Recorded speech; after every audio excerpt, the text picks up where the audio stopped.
I get with B? Get on it. You're waiting for you.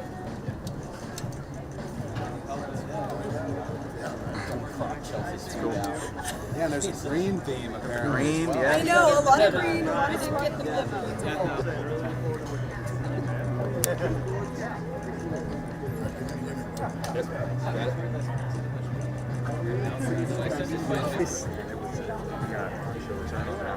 That's great. Thank you. Thank you. It's been a wonderful 2 days, Monday Night Raw, and even with a party crash a little bit, but to have State Farm actually sold out, and then to do this right around the corner from where I grew up, blessed. Very charmed time in my life.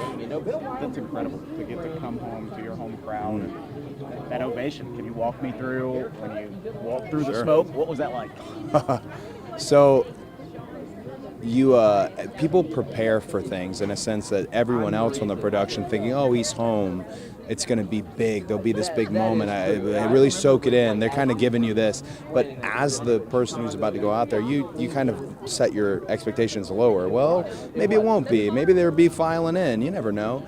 So coming out, it was good to have my expectations low because I genuinely was overwhelmed instantly. Whatever had been written down, and maybe I could say this, maybe I could say that, out the window. It was overwhelmingly special, and I think it's more special for me because Atlanta, as much as it has been my hometown, you don't really get those hometown shows, if that makes any sense. In the past, I've been a bad guy, or in the past, the announcer said, from Marietta, Georgia, and there's the little disconnect between Marietta, Atlanta, whereas this one, she didn't even say where I was from. It was just there, it was written, and the world's kind of watched me grow up on Raw, on that program. So it was just, again, I'm blessed to have had that opportunity.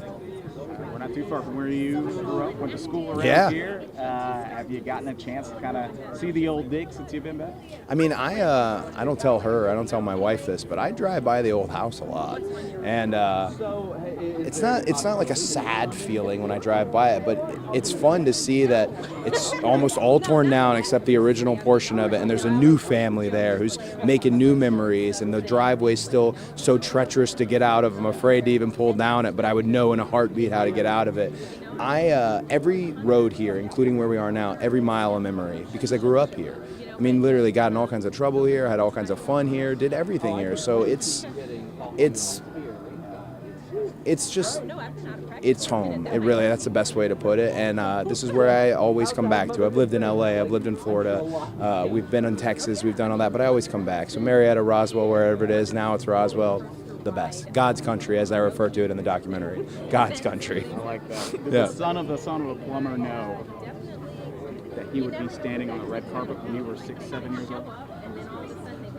I didn't know because I was just enamored at the time with how cool it was to have Dusty and be around Dusty. But, I'll tell you, had you asked him, he was locked in. From the moment I was in high school and started to have some success with amateur wrestling, it was like this, he was the biggest supporter, really, truly. If there was one person throughout the worst cases in my career who said, no, he's still going to get it, it was him. So it's ironic he wasn't able to be there for those moments, but in his own way, he's in everything that I do. So I didn't expect this. I feel like expected it for me, and I'm glad I could deliver.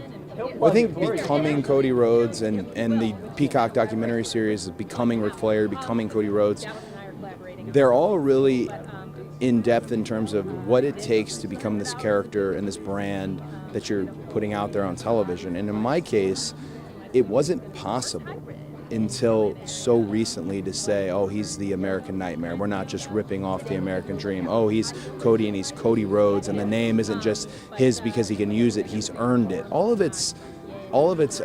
If you had given me the title, The American Nightmare, Cody Rhodes, 10 years ago, wouldn't have been the same. I needed all these failures, these successes, and these individual experiences with a lot of people here tonight to make up how I'm able to go and do it now. How I'm able to go and play my music how I like, and how I've been able to take the brand, the American Nightmare brand, and the logo and all that everywhere I went. WWE, AEW, Ring of Honor, New Japan, every independent under the sun.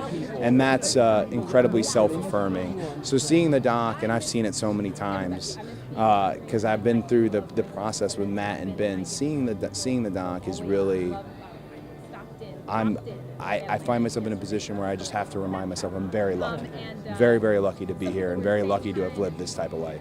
Well, Atlanta for me always, before I lived here, it's always represented this just really diverse community, and it was always really attractive to me for that reason. And, here I am in the city, and I'm raising a little girl, and I'm trying to show her as many different things as possible. So Atlanta is just kind of somewhere where her eyes can be open to a lot of different things. And a lot of that goes into the idea behind the studio and everything, too, is that, she's born into this family of wrestling, and all anyone has ever done in this family is wrestle, from her grandpa to her uncle to her dad to her mother, and naturally you would feel like, shoot, I gotta wrestle. But I'm going a completely different way, just to show her you don't have to do anything you don't want to do. If that ends up being what you really want to do, sure, but if you want to branch out and do something completely different that seems like it's out of left field but it's important to you, try it, do it. I knew he was special from the get-go. So was Dustin. So was the Teal and his sister. They have a special thing coming from the dream. And at a very young age, Cody saw what he wanted to do, and he wanted to come out to LA, and he wanted to also be an actor. So going out there and working with Howard Fine, if you go back to his induction that him and Dustin did for Dusty, if you didn't see it, that kid was money right then, you were blind. And he just had a natural instinct for it. But the beautiful part of the story is, at some point, they never saw it. So he left. And that took a lot of guts. And then went out and made more money than he ever made on the independent scene. And then we all know what happened, with AEW and all that. So he wanted to come back. Like, he really wants to finish that story, and didn't get it at WrestleMania, but hey, there's plenty of WrestleManias to come. So eventually I think he will at some point get it.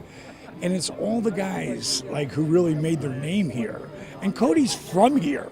I lived here. I've been living here on and off for 35 years. But he was born and raised here. And bottom line is, man, I think Atlanta is an amazing city, and the people love their wrestling, as shown last night.